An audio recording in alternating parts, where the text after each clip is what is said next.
Hi, my name is Kansas Henderson, and this is my oral component for Dr. Campbell's class, AML2010, entitled A Different Time.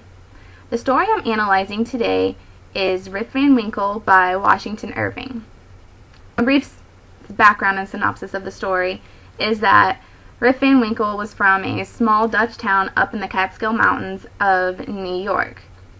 Now, Rip Van Winkle was the stereotypical henpecked husband whose wife, Dame Van Winkle, basically abused him and just walked all over him.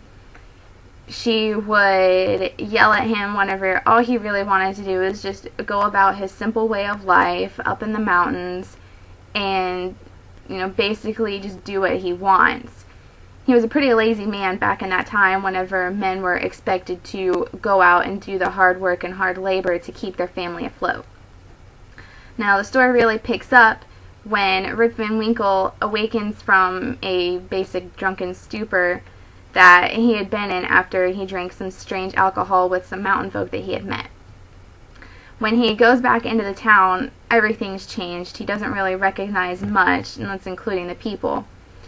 He goes into one of his former haunts, which was basically a bar of sorts, and there's people there talking about a war that he knew nothing about. And when he asked about if they had heard of his neighbors, seen his neighbors, nobody was really there anymore. They hadn't stuck around because they had gone and fought in the war and died in the war, or they were off in different political jobs such as Congress, which Rip Van Winkle also knew nothing about.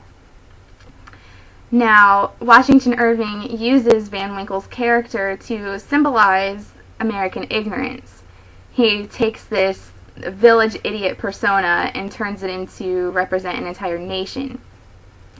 And, he used it back in his day when people, didn't really know what was going on, didn't keep up much with the political scene.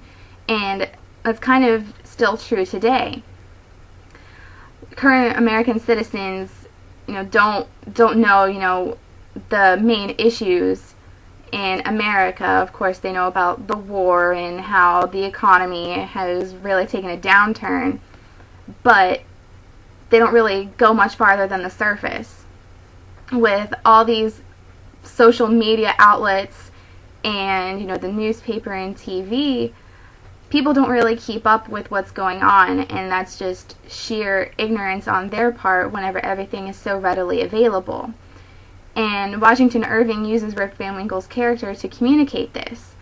He goes into the bar and they're speaking, according to Washington Irving, perfect Babylonish, which, of course, is an ancient language that nobody knows, and that's basically what they were saying how it was to Rip Van Winkle.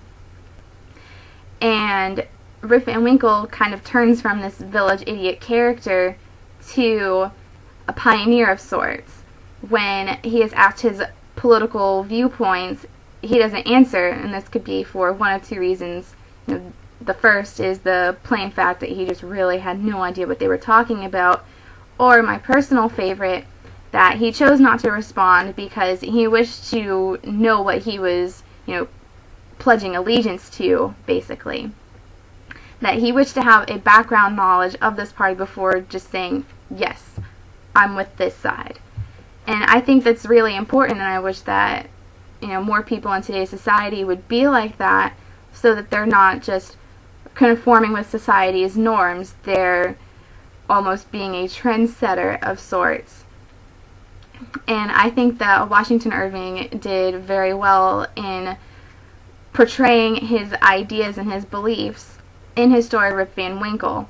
He did well enough that this story is still used in classes today, and he was able to sort of poke fun at American society while still being intelligent about it and really communicating what he felt. Thank you.